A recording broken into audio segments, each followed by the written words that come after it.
Chapter 13. The Big Day Arrives.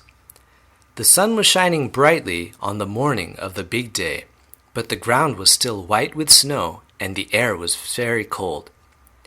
Outside the gates of Wonka's factory, enormous crowds of people had gathered to watch the 5 lucky ticket holders going in.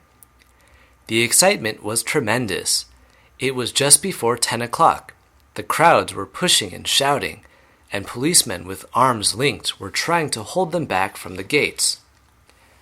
Right beside the gates, in a small group that was carefully shielded from the crowds by the police, stood the 5 famous children.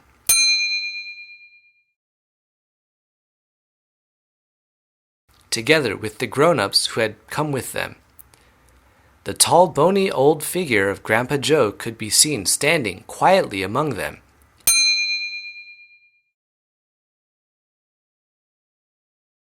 And beside him, holding tightly onto his hand, was little Charlie Bucket himself.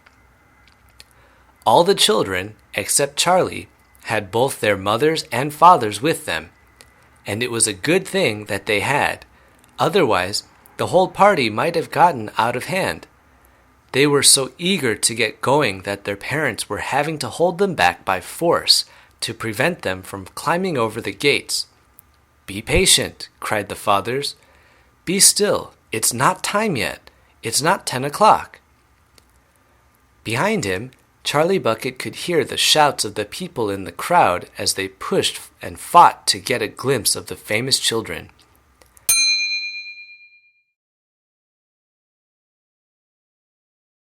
"There's Violet Beauregard," he heard someone shouting. "That's her all right. I can remember her face from the newspapers." "And you know what?" somebody else shouted back. "She's still chewing that dreadful old piece of gum she's had for 3 months. You look at her jaws. They're still working on it." "Who's the big fat boy?" "That's Augustus Gloop." "So it is. Enormous, isn't he?" "Fantastic. Who's the kid with the picture of the Lone Ranger stenciled on his windbreaker?"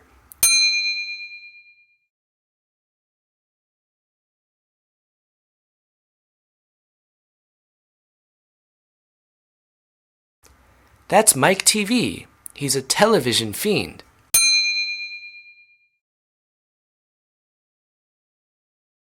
"He must be crazy. Look at all those crazy pistols he's got hanging all over him."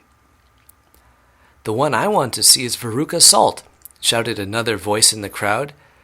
"She's the girl whose father bought up 500,000 candy bars and then made the workers in his peanut factory unwrap every one of them until they found a golden ticket.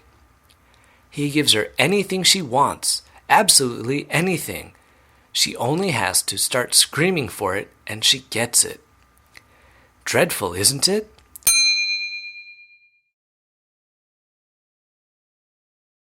"Shocking, I call it. Which do you think is her?" "That one, over there on the left, the little girl in the silver mink coat." "Which one is Charlie Bucket?"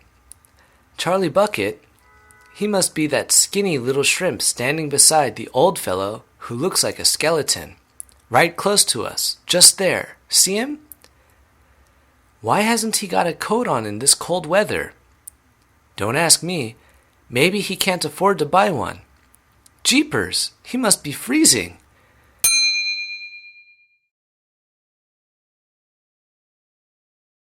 Charlie, standing only a few paces away from the speaker, gave Grandpa Joe's hand a squeeze, and the old man looked down at Charlie and smiled.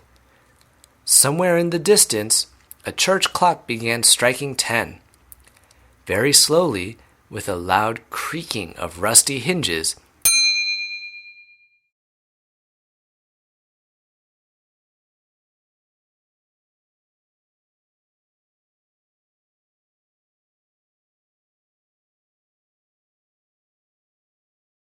the great iron gates of the factory began to swing open.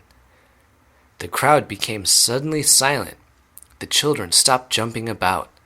All eyes were fixed upon the gates. "There he is!" somebody shouted. "That's him!" And so it was.